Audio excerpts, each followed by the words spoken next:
Nebuchadnezzar lifted his eyes to heaven and his sanity returned.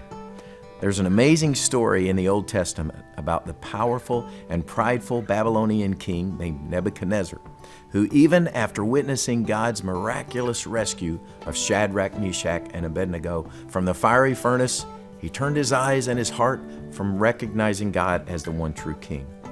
Eventually, with his pride and his power and his refusal to humble himself before God, he descends into madness and basically goes insane, eating grass like a cow and living like a wild animal.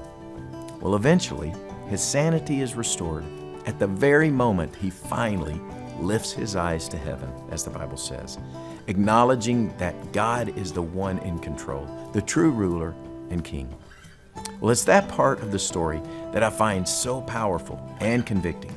His sanity returned when he lifted his eyes to heaven, when he looked at and acknowledged what was the ultimate truth. Several years ago, I wrote a song called King of the Jungle where I sang these lyrics. What I see is telling me this world's gone crazy.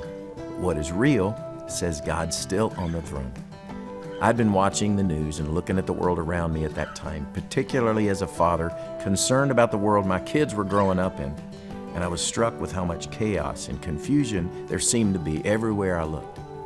Well, as you might imagine, I've thought about that song and those lyrics a lot recently, as our world has seemed to become an even crazier, more chaotic, and more confusing place than ever before, at least in my lifetime. There have never been so many different voices and sources, all vying for our attention, telling us different versions of truth that can leave us feeling hopeless, desperate, and sometimes like we're going crazy. What seems to come down to a matter of where we are looking, where we set our eyes, and our hearts will determine so much about the condition of our mind. And it's simply the most intelligent and sane thing to do to lift our eyes to heavens and look to the one King who is good, faithful, and in control.